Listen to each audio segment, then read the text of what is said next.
Assalamualaikum warahmatullahi wabarakatuh. Perkenalkan, nama saya Puji Lestari dengan nomor induk mahasiswa 2104011140164, kelas E 2021, Pendidikan Guru Sekolah Dasar. Baik, di sini saya akan mempresentasikan tentang ketentuan zakat dan hikmahnya bagi muzaki dan mustahik. Ketentuan zakat. Dalam Islam, membayar zakat menjadi kewajiban tiap muslim bila hartanya sudah mencapai nisab. Amalan yang masuk dalam rukun Islam ini menjadi syarat pokok tegaknya syariat Islam. Karena itu, kita perlu memahami apa saja yang menjadi persyaratan dan ketentuan zakat. Untuk yang pertama adalah ketentuan zakat fitrah. Zakat fitrah adalah zakat yang diwajibkan atas setiap jiwa, baik lelaki dan perempuan muslim, yang dilakukan pada bulan Ramadan hingga menjelang sholat Idul Fitri. Zakat fitrah disebut juga dengan zakat al-fitri atau zakat al-nafs, atau bisa disebut dengan zakat jiwa yang dibayarkan setahun sekali. Zakat fitrah wajib ditunaikan bagi setiap jiwa dengan syarat beragama Islam, hidup pada saat bulan Ramadan, dan memiliki kelebihan rizki atau kebutuhan pokok untuk malam hari dan hari raya Idul Fitri. Besarannya adalah beras atau makanan pokok seberat 2,5 kg atau 3,5 liter per jiwa. Kemudian yang kedua ada ketentuan zakat mal. Mal berasal dari kata bahasa Arab, artinya harta atau kekayaan. Atau bisa disebut dengan al-amwal, yaitu kata jamak dari kata mal, yang artinya segala hal yang diinginkan manusia untuk disimpan dan dimiliki. Menurut Islam sendiri, harta merupakan sesuatu yang boleh atau dapat dimiliki dan digunakan, atau dimanfaatkan sesuai dengan kebutuhannya. Oleh karena itu, dalam pengertiannya, zakat mal berarti zakat yang dikenakan atas segala jenis harta, yang secara zat maupun substansi perolehannya tidak bertentangan dengan ketentuan agama. Yang dijelaskan di dalam Undang-Undang Nomor 23 Tahun 2011, zakat mal meliputi yang pertama, emas, perak, dan logam mulia. Kemudian yang kedua, uang dan surat berharga lainnya. Yang ketiga, perniagaan. Yang keempat, pertanian, perkebunan, dan kehutanan. Yang kelima, peternakan dan perikanan. Yang keenam, pertambangan. Yang ketujuh, perindustrian. Yang kedelapan, pendapatan dan jasa. Dan yang kesembilan adalah rikas. Selanjutnya, syarat harta yang terkena kewajiban zakat mal yaitu sebagai berikut. Yang pertama, kepemilikan penuh. Yang kedua, harta halal dan diperoleh secara halal. Yang ketiga, harta yang dapat berkembang atau diproduktifkan atau dimanfaatkan. Yang keempat, mencukupi nisab. Yang kelima, bebas dari hutang. Yang keenam, mencapai haul. Dan yang ketujuh, dapat ditunaikan saat panen. Nah, ini adalah contoh cara menghitung zakat mal.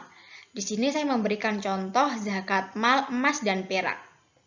Zakat mal emas dan perak, nisab zakat emas dalam zakat mal adalah 20 dinar atau setara dengan 85 gram emas murni. Sedangkan zakat perak, nisabnya 595 gram. Kemudian cara menghitung zakat mal ini yaitu 2,5% dikali total emas atau yang dimiliki. Ketentuan ini juga berlaku bagi zakat mal berupa uang, cek, giro, tabungan, saham, dan surat berharga lainnya. Misalnya memiliki 87 gram, maka 2,5% dikali 87 gram sama dengan 2,11 gram atau uang seharga emas tersebut. Kemudian ada ketentuan zakat penghasilan atau profesi. Zakat penghasilan dikeluarkan dari penghasilan yang diperoleh dari pengembangan diri dengan cara sesuai syariat.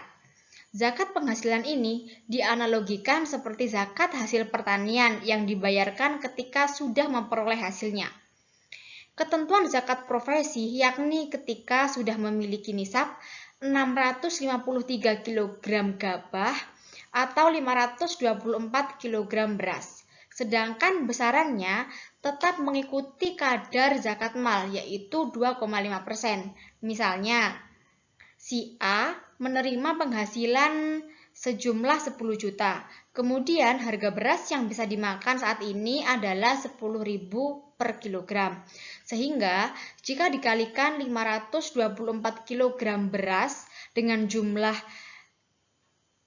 5.240, dengan demikian jumlah zakat penghasilan yang harus dibayarkan senilai 2,5% dikali 10 juta, yaitu 250.000. Nah, siapa yang berhak menerima?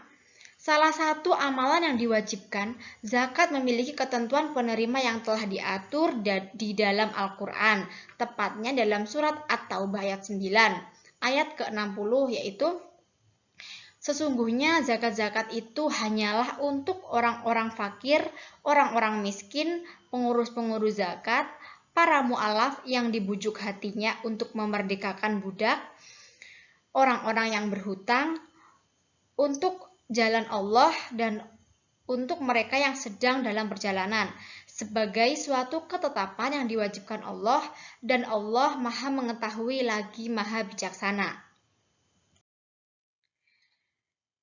Berdasarkan ayat di atas, ada 8 golongan orang yang berhak menerima zakat.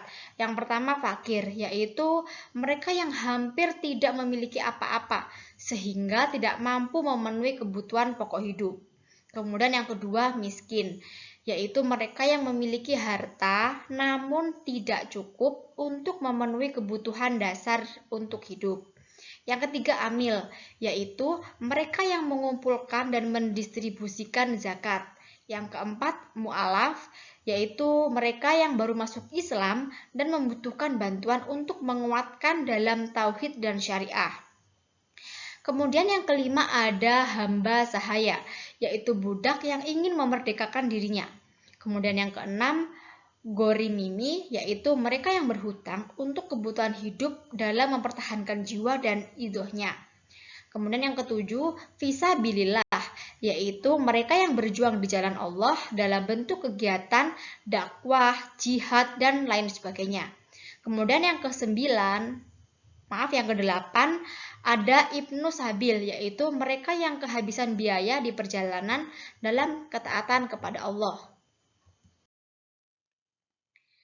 Kemudian hikmah zakat bagi muzaki atau orang yang berkewajiban mengeluarkan zakat, yaitu yang pertama menyempurnakan iman, yang kedua menghapus dosa, yang ketiga mensucikan harta benda, yang keempat melatih kerendah hati, yang kelima peningkatan rizki, yang keenam mempererat persaudaraan, dan yang ketujuh terhindar dari siksa neraka.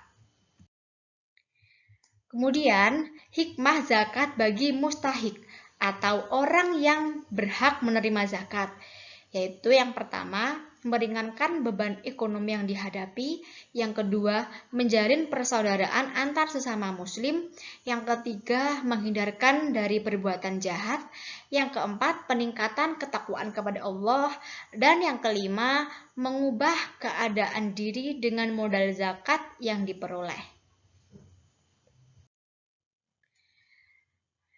Itulah presentasi dari saya. Bila ada kurang lebihnya, saya mohon maaf. Terima kasih dan wassalamualaikum warahmatullahi wabarakatuh.